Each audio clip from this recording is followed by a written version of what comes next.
બળિયા દેવની બાળકોના દેવ માનવામાં આવે છે. બાળકોને થતા ઓરી, અછબડા અને શીતળા જેવા રોગો બળિયા દેવની માનતા રાખવાથી મટી જતા હોય છે.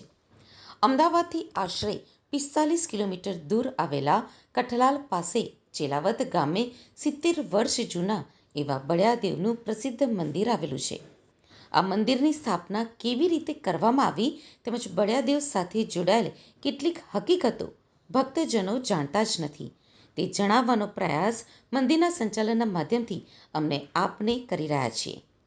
બળિયાદેવ મંદિરના અગ્રણી એવા ગણપતભાઈ રાવલે મંદિરના ઐતિહાસિક પળોની માહિતી આપતા જણાવ્યું કે મંદિર ખાતે છેલ્લા 70 વર્ષોથી આરતી, સેવા પૂજા થઈ રહી છે.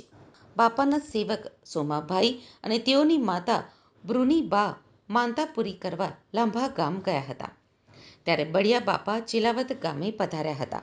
આજે આપણે ચેલાવત ગામ, તાલુકો કઠલાલ, જિલ્લો ખેડા મુકામે આજે 70 વર્ષ કે 80 વર્ષથી બળિયા બાપાની આરતી પૂજા થાય અને અહીંયા લાખો લોકોના બાપાએ દુઃખ દૂર કર્યા છે અને મનની માનતા જે પણ પબ્લિક અહીંયા આવીને માનતા પૂરી કરે અને બાપા મનોકામના પૂર્ણ કરે છે.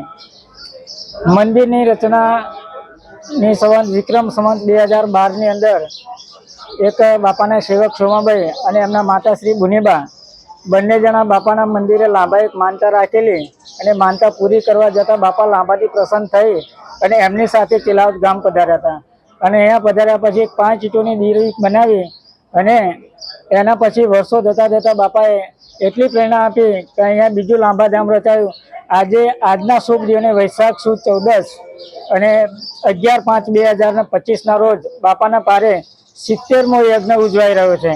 ધન્ય ભાગ્ય, ધન્ય દિવસ છે કે આજના દિવસે દરેક પબ્લિકને અમને સેવા કરવાનો મોકો મળ્યો. બાપા દરેકની મનોકામના પૂર્ણ કરે, બાપા દરેકને સુખ સમૃદ્ધિને ઐશ્વર્ય આપે એવી મેં પૂજારી શ્રી દશરથભાઈ, દિનેશભાઈ અને ગણપતભાઈ ટ્રસ્ટીશ્રી તરફથી દરેકને અમે પ્રાર્થના કરીએ છીએ. બાપાના ચરણોમાં નતમસ્તક વંદન કરીએ છીએ. ચેલાવત ગામે 70 વર્ષ જૂના એવા બળિયાદેવના પ્રાચીન મંદિરે 70મા પાટોત્સવ પ્રસંગે ધાર્મિક કાર્યક્રમોનું ભવ્ય આયોજન કરવામાં આવ્યું હતું.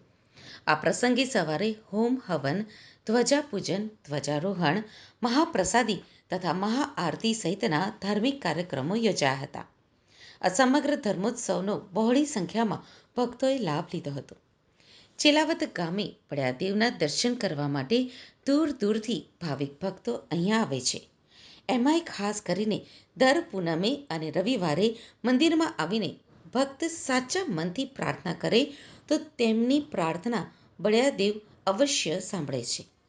બળિયાદેવના આ મંદિર વિશે એવું પણ કહેવામાં આવે છે કે અહીંયા આવેલા દરેક ભક્તોની મનોકામના પૂર્ણ થાય છે.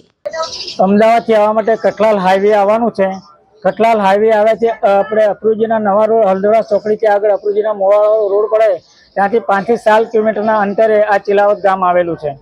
બસ, રિક્ષા અને ઇકો ગાડી કોઈ પણ પ્રાઇવેટ વ્હીકલ દ્વારા પણ બાપાના મંદિરે આવી શકાય.